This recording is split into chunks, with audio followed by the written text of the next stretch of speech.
Welcome to the deep dive, where we take the information you send us and really boil it down to the essential insights. Think of it as your shortcut to getting smart on a topic. Exactly. And today we're tackling a really interesting one, the Independent Hill Small Area Plan. This was adopted, back in March of 2021? That's right, March 2021, and it gives us a very detailed look at a specific part of Prince William County, Virginia. Okay, whereabouts exactly? It's about 544 acres, sort of bisected by Route 234, about 7 miles west of I-95, roughly. And what's there now? What's the current picture? Well, it's this mix, Yeah. existing single-family homes, a few retail spots, but also quite a bit of undeveloped land. And some pretty important county facilities are located there, too. Interesting mix. So our mission here today is to really understand what the future holds for Independent Hill according to this plan. Yeah, what are the unique possibilities for this area? What kind of changes are they actually proposing? Right. And to help us make sense of all the details, we've got our expert here. Happy to be here. This plan really lays out a pretty comprehensive vision for how this area could evolve over time. Okay, great. So where should we start? Maybe a bit of the backstory. The plan itself talks about the history, right? Yeah, definitely. It turns out the name Independent Hill has been around for, quite a while. Oh, really? That's right. If you look at Civil War era maps, like there's one from 1862, you can actually see the name Independent Hill marked on it. Wow. Yeah, it shows roads, a place called Cole's Store, and Union Church. Yeah. But the settlement itself is even older. They had a post office there way back in 1841. 1841. That's a long history for what seems like a relatively small area. It really is. And the story behind the name Independent Hill, it's actually kind of charming. Oh, yeah. Do tell. Well, apparently, in the years before the Civil War, there was this store owner named Hill, Hmm. and he had a reputation for doing things his own way. Okay. Like he'd just go fishing whenever he felt like it, maybe only serve customers if he was in the mood. People started calling him Independent Hill. Huh. I love that. And eventually, the name just sort of stuck to the whole area. That's fantastic. So this Kohl's store you mentioned sounds like it was pretty important. Absolutely. It was established back in 1843, became a real gathering place. When the county created election districts in the 1850s, one was even named after Cole. So a real landmark. Definitely. Even after he passed away, the store kept showing up on maps for years. It was the spot. And during the Civil War, it sounds like it played maybe a surprisingly significant role. Yes, absolutely. Because of its location, Cole's Store became this convenient meeting spot for Confederate cavalry. They were operating in what was then federal-occupied territory. Right. A key moment was during J.E.B. Stuart's Christmas raid in 1862. A federal picket post was captured right there. Wow. In fact, Stuart's entire command actually camped near the store that night. And then there was another incident, a guerrilla attack in 1863, where Union cavalrymen were killed and captured right there at Independent Hill. Jeez. So a quiet spot now, but with a pretty dramatic past. You could say that. What happened after the Civil War? Did it just go back to being quiet? Pretty much. The area remained largely agricultural, farming mostly. Then during the Great Depression, there was a big shift. Okay. The creation of the Chapawamsek Recreational Demonstration Area. It was part of Roosevelt's New Deal. Ah, right. The RDA program. Exactly. The idea was to Yeah. create these conservation areas for public recreation. And after World War II, this area actually became Prince William Forest Park. Which is still there, obviously. A huge park. Huge.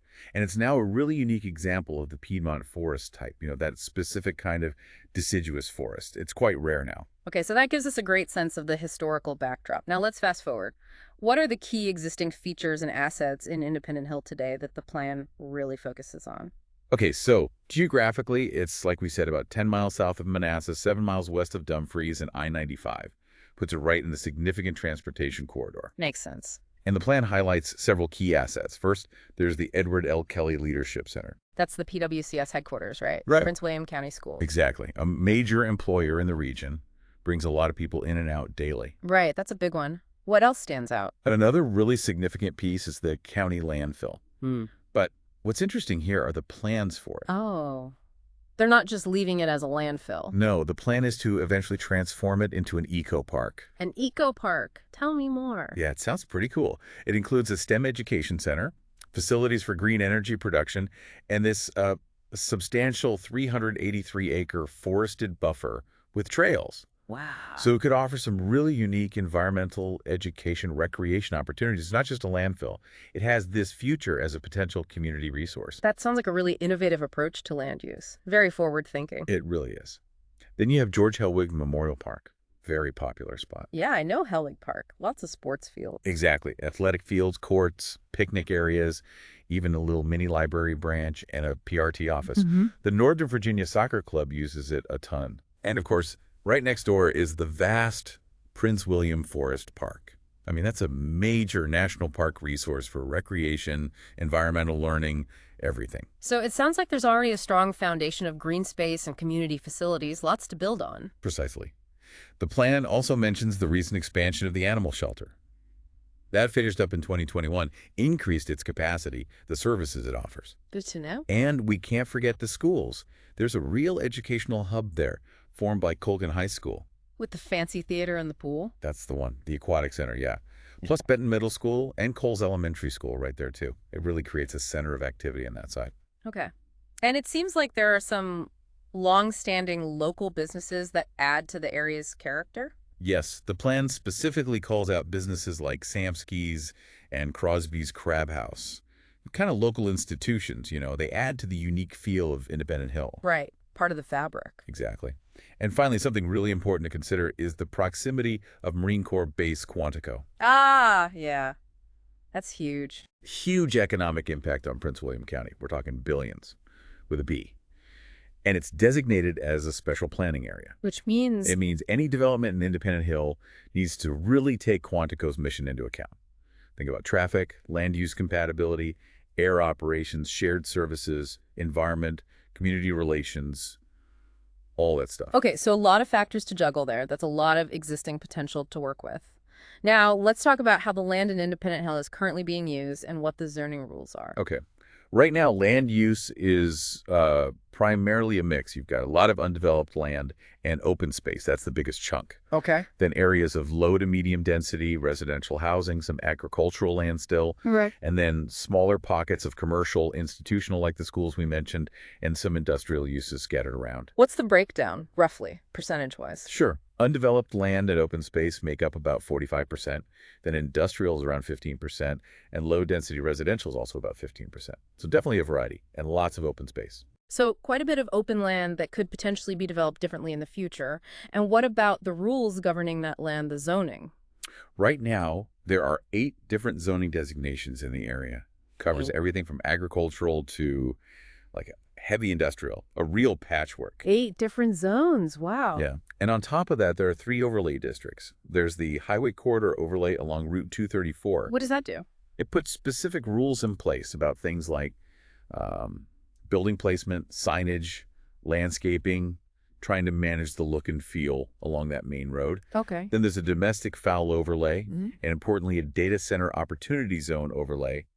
And part of the area also falls within the Chesapeake Bay Resource Protection Area, the RPA, which has its own environmental safeguards. Gotcha. And the agricultural land? Yeah, the existing agricultural zoning, which covers a pretty significant portion, is likely going to be rezoned in the future to align with this new vision in the plan.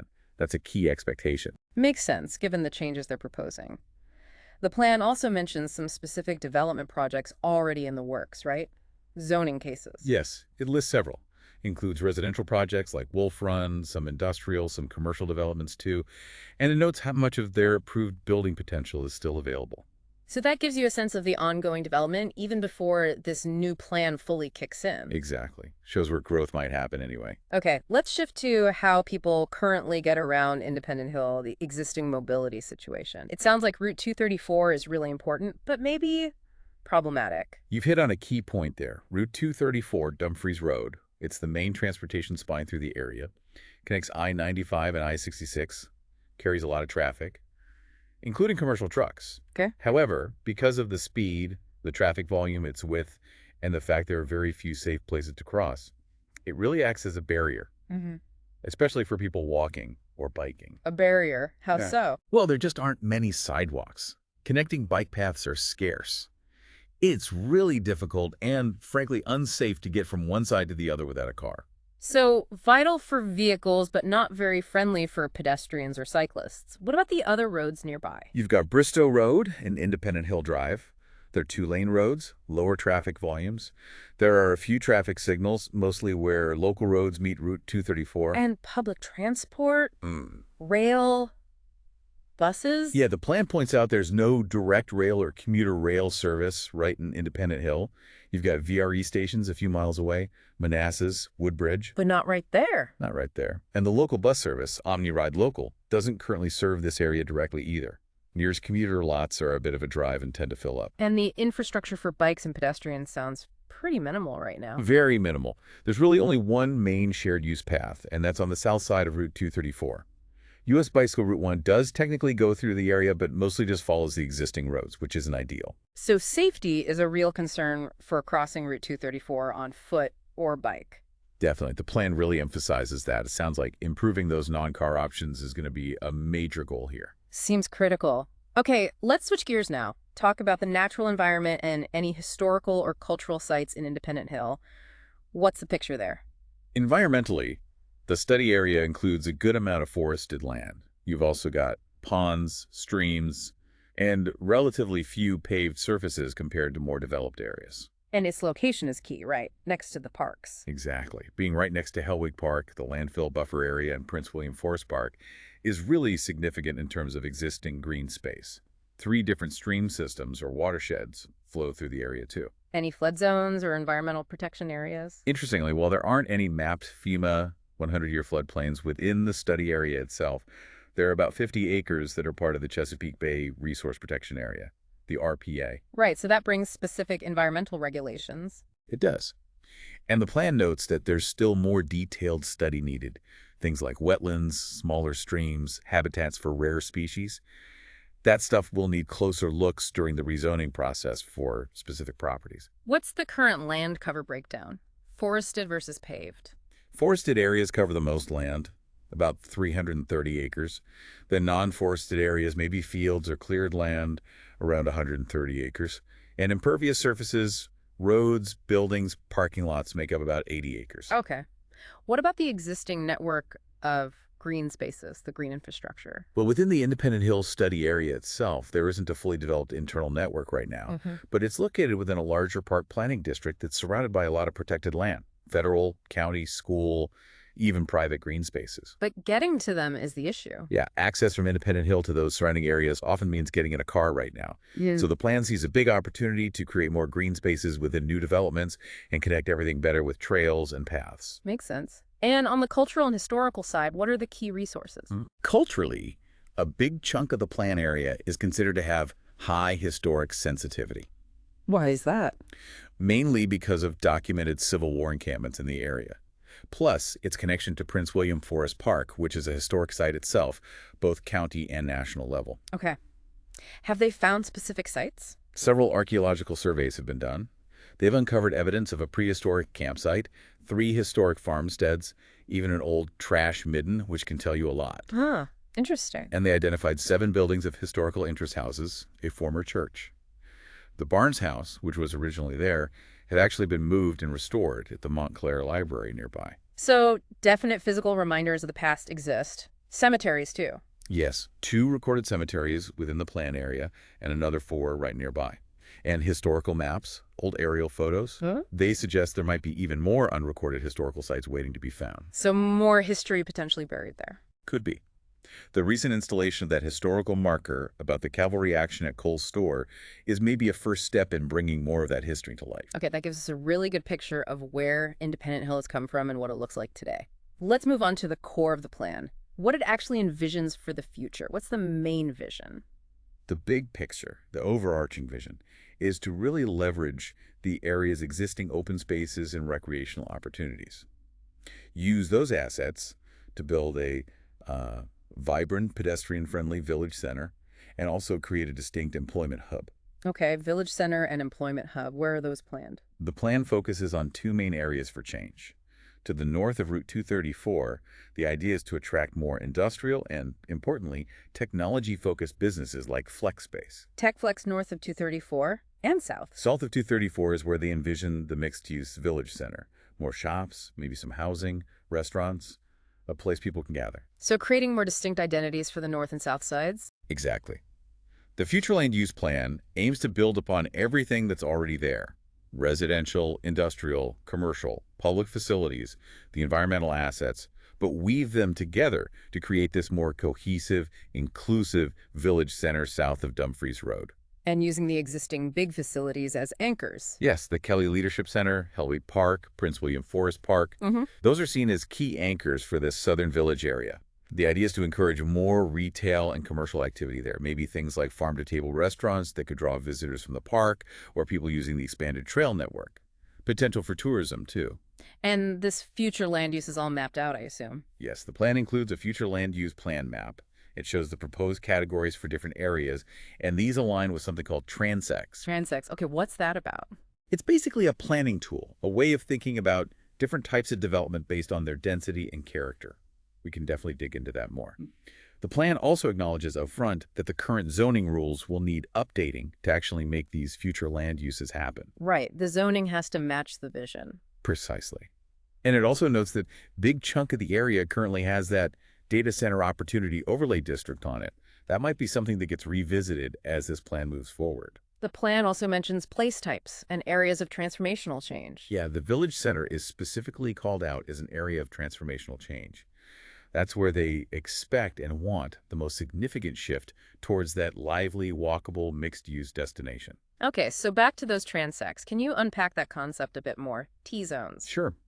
Think of transit zones or T-zones as describing a range of environments, from very natural, like a park, to very built up, like a downtown area. It's a spectrum of development intensity. Okay, spectrum. Planners use it to define consistent levels of density, how intensely land is used, and the kind of streetscapes and open spaces you'd expect to find in each zone type.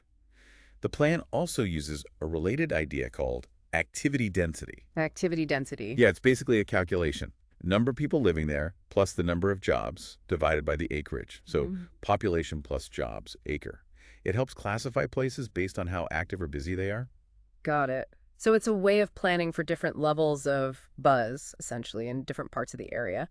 What specific T-zones does the Independent Hill Plan use? It primarily uses three.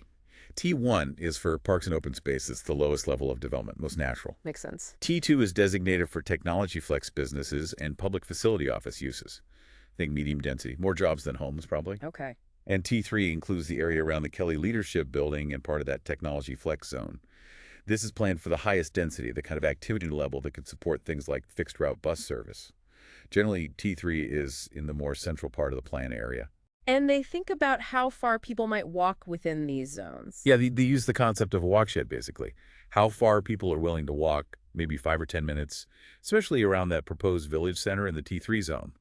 It relates to making it pedestrian friendly. And this whole framework connects to how the county is thinking about transportation planning overall, multimodal. Yes, exactly.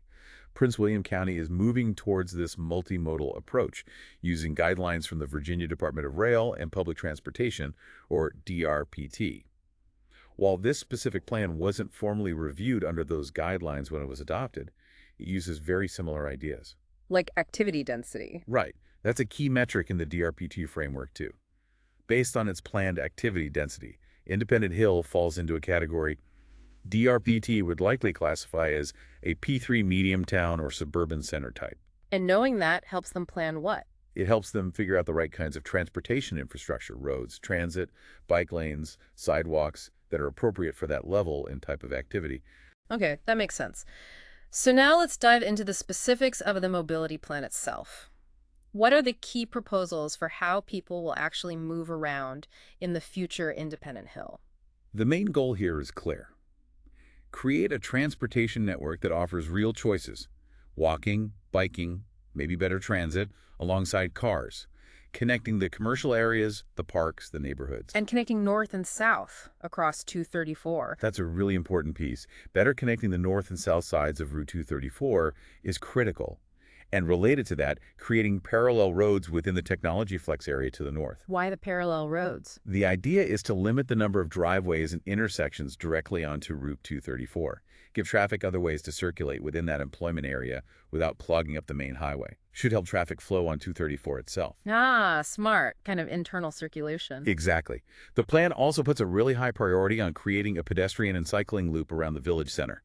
using Dumfries Road, Bristow Road, and Independent Hill Drive. A loop for walking and biking. Yeah. And building more connections from that loop to the schools, to the trail they're planning at the landfill, and importantly, to the proposed new trailhead for Prince William Forest Park. These non-motorized connections are seen as absolutely crucial for making it a walkable community. What about the road network itself? Any major changes planned besides those parallel roads up north? Well, Route 234 is planned to remain the principal arterial road, and there's already a separate, larger plan in place by VDOT to eventually widen it to 6 lanes. 6 lanes, okay. Bristow Road will likely stay as a 2-lane minor arterial, serving mostly local traffic, getting people to the county facilities and parks. The roads within the northern industrial area are planned as local roads, mainly for internal access there. And the plan gets specific about street types. It does. It defines different classifications, like local streets, arterial roads, minor and principal, and even urban street types, like avenues, streets, private side streets, alleys, and outlines what each is for and what it should look like. More detail for future design. How does public transportation fit into this future vision? Any improvements planned? The proposed transit network focuses on having fixed route bus service, primarily in that higher density T3 zone. Makes sense. That's where the ridership would likely be. And the other zones? In the medium density T2 zone, they're looking at more flexible options, things like on-demand service or microtransit, maybe smaller shuttles. And throughout all the zones, there's this strong emphasis on pedestrian and bicycle connections to link everything together, including any transit stops. Okay, and it's crystal clear that improving walking and biking infrastructure is a massive priority here. Absolutely. The plan specifically calls out the current lack of facilities. It proposes developing shared-use paths, envisioning them as 10-foot wide asphalt paths, good for both walkers and bikers. And sidewalks? Yes, sidewalks too. Minimum width of 5 feet, but ideally 6 to 8 feet where possible. A key specific proposal is to build a sidewalk along the northeastern side of Route 234, connecting the school campus area over towards the future village center. That sounds like a critical link. It really does. And that circular recreation corridor we mentioned, using shared-use paths along Independent Hill Drive and Bristow Road, that's another really important element for non-motorized travel. It definitely sounds like the goal is a much more interconnected place, much friendlier to get around without a car. Let's move on to the green infrastructure plan. What are the main objectives there? Protecting nature. Exactly. The main objective is to build a strong, connected ecosystem. Greenways, trails, open spaces, all designed to protect the area's natural resources. That includes the streams and watersheds, the existing forests, the RPA land, and buffering the surrounding parks. So weaving nature into the development. Yes, the plan really stresses integrating green infrastructure parks, trails, natural stream corridors into any new development that happens, not just setting aside leftover space, but making it integral. Peripheral buffer areas of natural vegetation are also seen as important. And the future of the landfill ecopark is a key part of this green plan, right? Yes, absolutely. The development of the landfill ecopark is highlighted as a major future asset for both recreation and education, especially as the landfill operations eventually wind down. And how does new development factor in? Do they have to provide open space? Yes, and the plan is clear. The existing public lands, like Hellwig Park or Prince William Forest Park, they don't count towards satisfying any new development's open space requirements. New projects will need to incorporate significant green infrastructure on their own sites and find ways to mitigate their environmental impact. The plan breaks down the green infrastructure ideas into a few main categories, doesn't it? That's right. It focuses on, 1, preserving and protecting natural resource areas, like keeping vegetated buffers along streams, minimizing disturbance, basically saying don't build in sensitive areas. Maybe use trails for connections instead. Okay, preservation first. 2, it emphasizes the need for usable plazas and open spaces within the village and the TechFlex areas. These should be easily accessible by walking, biking, transit, offer different amenities, provide safety buffers, and be accessible to everyone. So active community spaces. Exactly. And 3, it addresses the design of streetscapes. It proposes different standards for more urban versus more suburban streets, but both emphasize including landscape panels, amenity zones, proper sidewalks, and space between the sidewalk and buildings, greening the streets themselves. Okay, comprehensive. Now let's consider the cultural resources plan. How does the plan propose to handle the area's significant history? The central goal here is to identify, protect, and also interpret all the significant historical stuff, archaeological sites, old buildings, cemeteries, you name it, that are found in Independent Hill. It summarizes what they already know from surveys and points out known cemeteries and other potential sites. And it lays out specific actions to achieve that, not just identifying, but protecting and interpreting. Yes, policies and actions include things like requiring archaeological surveys on undeveloped land before it gets rezoned, making sure any human burial sites are preserved, actively seeking funding for more surveys and research, Research like what? like looking into the history of displacement related to when Prince William Forest Park was created. That's a sensitive local history topic. Also encouraging partnerships, maybe using grad student interns for research, and developing historical trails. Trails connecting historical points. Yeah, like potentially a trail connecting the Kelly Leadership Center to the school complex and the future PWFP trailhead, interpreting history along the way. A key policy is really about telling the story of the area. How so? Through conducting more research and writing up a formal history, installing historical markers and informational kiosks, maybe involving developers and funding those, incorporating historical themes into open spaces, using websites or apps for interpretation. And getting developers involved in placemaking. Yes, requiring developers to use local history to help create a sense of place in their projects. Planning interpretive trails, cultivating partnerships for trail easements across properties, really weaving the history into the fabric of the new development. It sounds like a really thoughtful approach, integrating the past with the future. Okay, what about the economic development plan? What are the main goals there? Jobs and businesses. Pretty much. The main goal is to build a thriving community that really leverages its assets, the open space, recreation, schools, to create both that vibrant village center and a strong employment hub.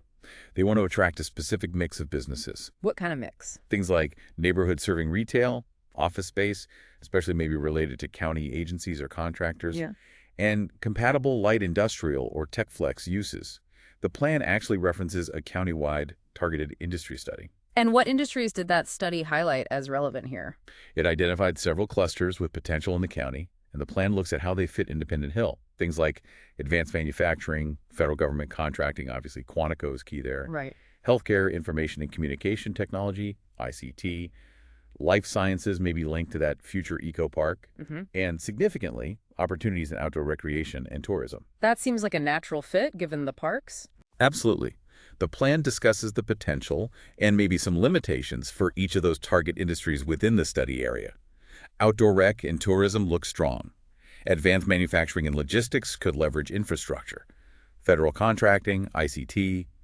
Life sciences linked to the eco park is an interesting angle.